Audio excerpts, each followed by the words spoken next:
কোরআনুল কারীমের মধ্যে ঘোষণা দিয়ে দিয়েছে, হ্যাঁ আমার পৃথিবীর বান্দা, তুমি ভুল করবে আমি আল্লাহ জানি, তুমি অন্যায় করবে এটা আমি আল্লাহ ভালো করে জানি, তুমি গুনার মধ্যে নিমজ্জিত হবে এটা আমি আল্লাহ পাক পৃথিবীর মানুষ থেকে ভালো করে জানি।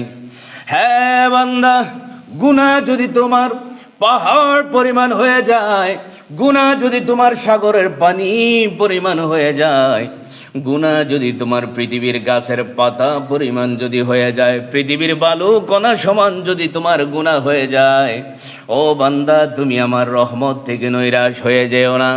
লা তাকনাতু মির রাহমাতিল্লাহ, ও বান্দা আমার রহমতের দরজা থেকে কখনো তুমি নৈরাশ হয়ে যেও না। 60-70 বছর, 80 বছর, 100 বছর হায়াত পেয়েছো, এই হায়াতে জিন্দিগির মধ্যে তোমার পুরা জিন্দিগিটা অপরাধের মধ্যে কেটেছে, এই জন্য তুমি নিজেকে অপরাধী মনে করে দূরে সরে যেও না। হ্যাঁ বান্দা, তোমার জন্য আমি একটা বরাদ্দ রেখে দিয়েছি, তোমার জন্য সোজা একটা রাস্তা রেখে দিয়েছি। ও আল্লাহ, সেই রাস্তাটা কোন রাস্তা? আল্লাহ তাআলা ডাক দিয়ে বলে, বান্দারে সেটা হচ্ছে তোমার বাসার রাস্তা। আল্লাহ গো, বাসার রাস্তাটা কেমন হবে?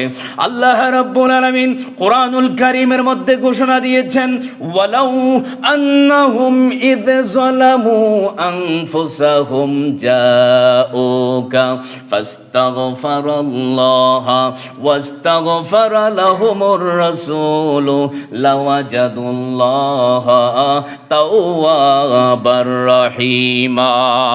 সুবহানাল্লাহ। আল্লাহ রাব্বুল আলামিন ডাক দিয়ে বলছে, বান্দা, ও বান্দা, এতগুলো গুনাহ নিয়ে বান্দারে ঘরের মধ্যে তুমি পড়ে থেকো না, বান্দারে তুমি নৈরাশ হয়ে যেও না আমার রহমতের দরজা থেকে। ও বান্দা, তুমি গুনাহের গাট্টিগুলো নিয়ে সোজাসুজি আমার বন্ধুর দরবারের মধ্যে চলে যাও।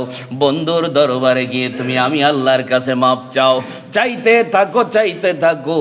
তোমার প্রতি যদি আমার বন্ধু রাজি খুশি হয়ে যায়, আমি আমার আখিরি জামানার নবী মুহাম্মদুর রাসূলুল্লাহ সাল্লাল্লাহু আলাইহি ওয়াসাল্লাম যদি রাজি খুশি হয়ে যায়, আমার বন্ধু যদি ওয়াস্তাগফারা লাহুমুর রাসূল, আমার বন্ধু যদি তোমার পক্ষ থেকে আমি আল্লাহর দরবারে মাপ চায়, আমি আল্লাহ তাআলা সাথে সাথে তোমার অতীত জিন্দেগীর সমস্ত কবিরা এবং সগীরা গুনাহগুলো মাফ করে দেব।